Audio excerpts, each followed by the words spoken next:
喺人臨終嗰一刻，會出現一個特別現象。當大腦神經活動停止，個腦慢慢關閉，跟住通往另一個維度嘅門就會打開。平時分隔兩個世界嘅幕牆被拉開，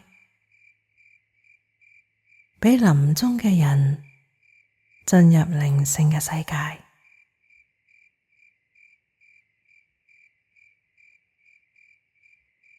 但如果一個人喺呢個世界仲有好多未了嘅事情，未放低嘅牽掛，就未必可以咁容易跨過呢一道門。聖經入面有個比喻，話一隻駱駝要穿過針眼，仲容易過一個有錢人進入天堂。呢個比喻係講緊，如果一個人一生只係追求物質享受，而忽略靈性，到最後要踏入另一個世界就會困難。因為我哋去到彼岸嘅時候，係帶唔走喺世間建立嘅身份同一切，只可以帶住真正屬於靈魂嘅部分。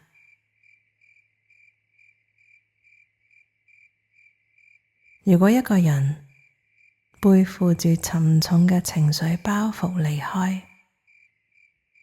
佢嘅靈魂就會仍然被地球綁住，冇辦法真正放開。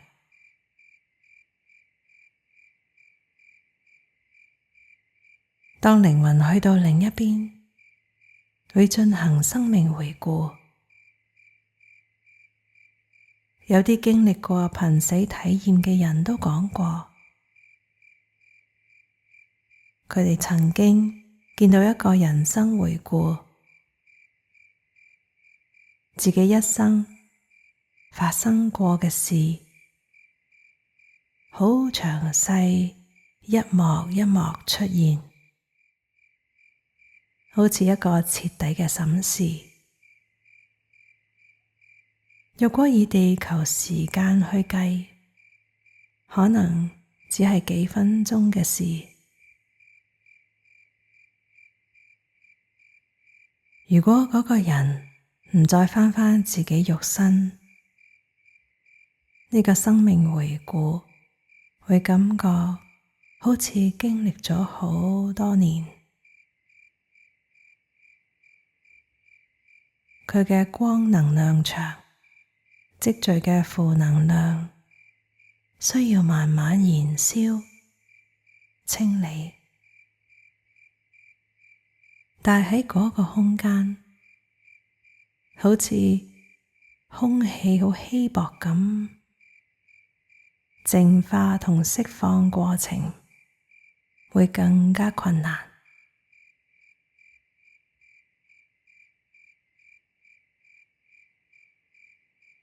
過身之後，所謂嘅光能量場就會同肉身分開。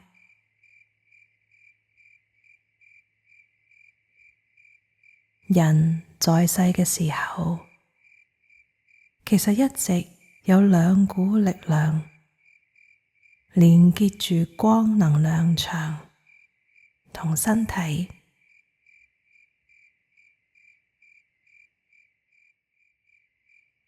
第一個係神經系統產生出嚟嘅電磁場，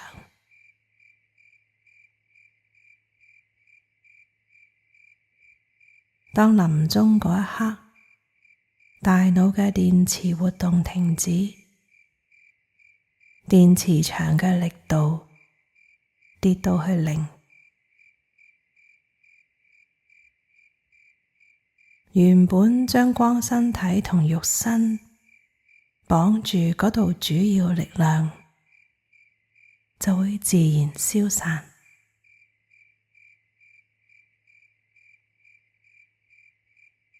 第二個連結係脈輪，脈輪沿住脊椎喺一個個固定點，穩定連接光能量場同身體。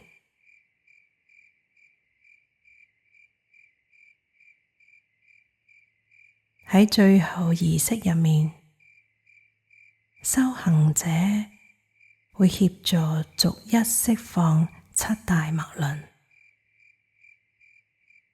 將光身體同肉體完全分離，然後再封鎖脈輪。咁樣做係避免靈魂再次依附返遺體。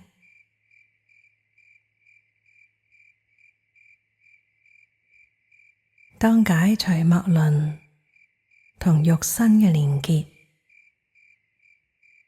其實就係將本來屬於大自然嘅一切歸還返大地，而靈性嘅部分就畀佢返個天。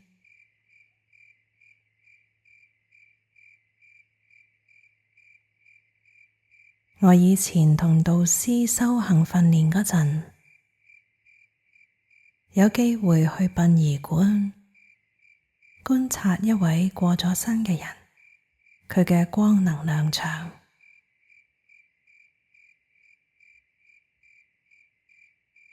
每一次我都留意到嗰個光身體仍然喺個肚嗰度連住遺體。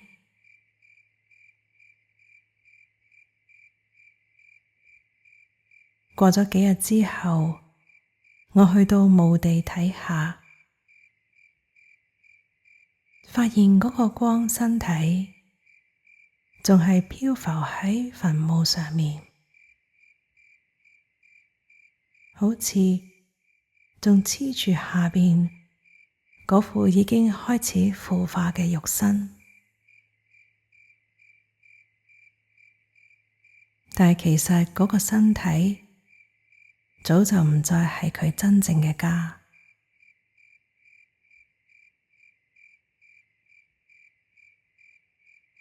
人臨終之前，兩個世界之間嘅門會慢慢打開。我當年修行跟隨嘅薩滿相信，人最後一啖氣之後，大概40個鐘頭左右，呢一道門就會閂埋，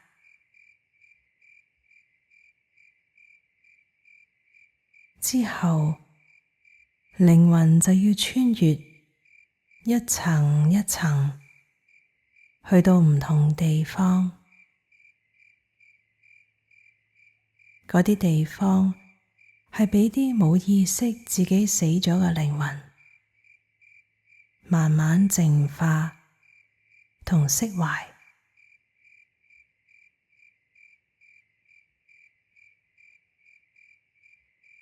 我覺得人其實應該喺屋企離開，喺自己最舒服、最熟悉嘅環境，身邊又有熟悉嘅人陪住。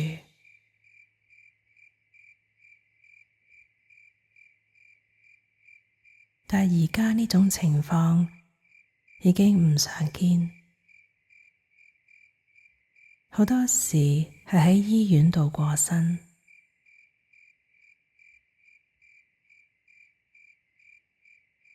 有唔少醫生同護士對死亡都同我哋一樣會覺得迷茫，只不過因為佢哋每日都要面對，所以慢慢可能變得麻木。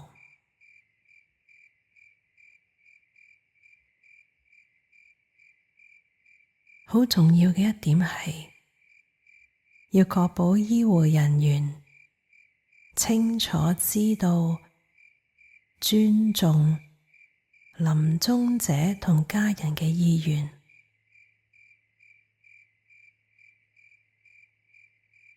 通常，如果醫院冇收到臨終本人或者家屬嘅指示，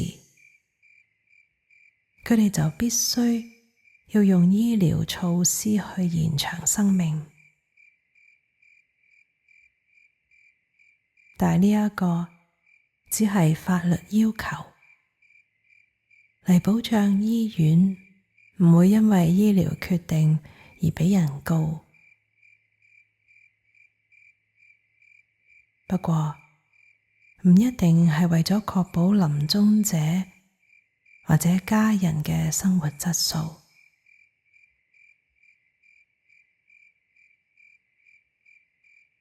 當一個人已經進入最後階段，可以要求醫護人員，除非用嚟止痛嘅藥物之外，停止所有注射同侵入式嘅醫療程序。因為好多侵入式嘅醫療步驟會令臨終嘅人痛苦、煩躁，甚至更加混亂。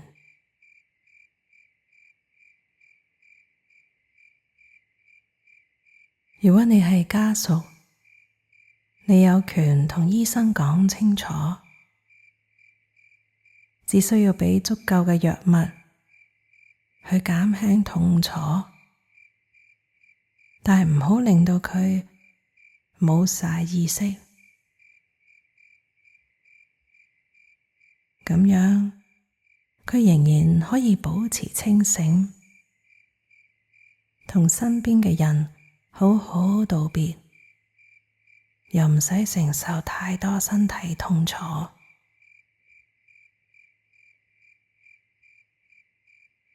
人其實最好喺一個安靜、平和嘅狀態下離開，能夠俾所愛嘅人一個安詳嘅離去，係我哋可以送俾佢最珍貴嘅禮物。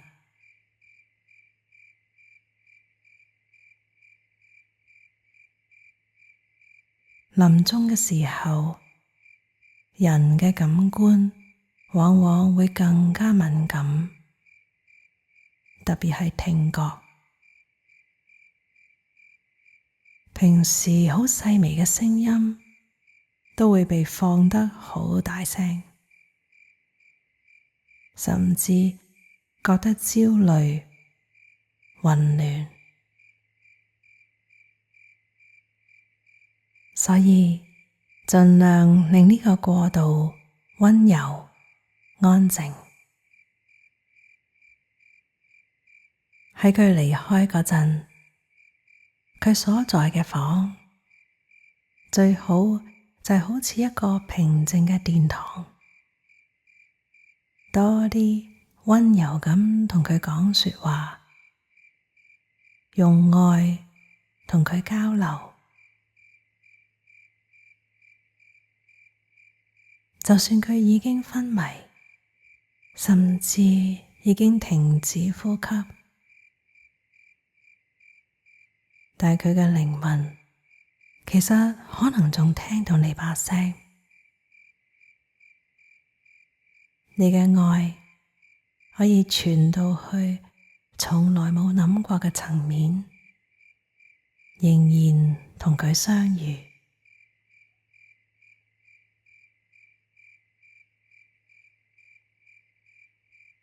當一個人過身之後一段時間，最好盡量俾佢嘅軀體保持安靜，唔好受到騷擾。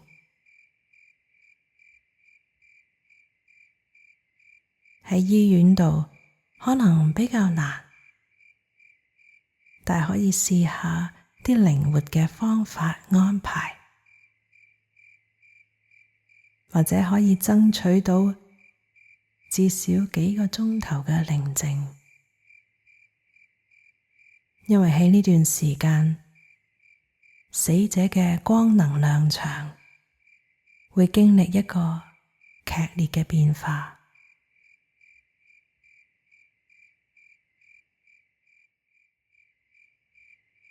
當脈輪慢慢解開，光身體會好似一股旋風咁向外擴散，之後又會即刻收縮返入肉身。但就算收返去，身體都唔會重新撻着。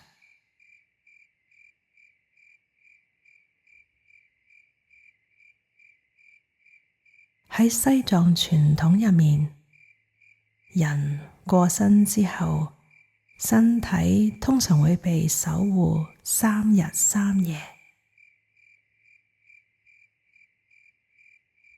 但而家醫院嘅規定，遺體未做防腐處理嘅話，一般唔可以停留咁耐。所以之後進行嘅儀式步驟就特別重要啦。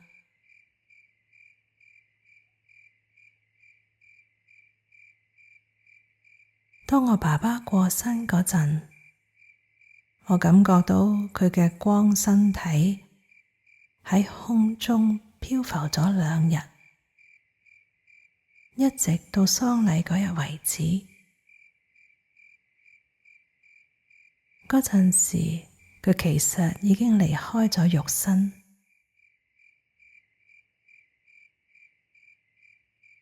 媽媽喺附近一間教堂安排咗一個簡單嘅告別儀式。當儀式就嚟結束，我忽然感覺到一陣微風輕輕咁掠過祭壇，好似有一道光經過。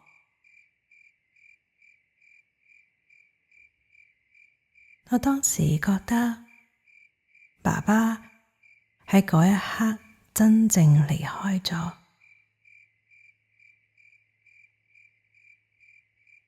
大概1個鐘頭之後，我哋去到墳場，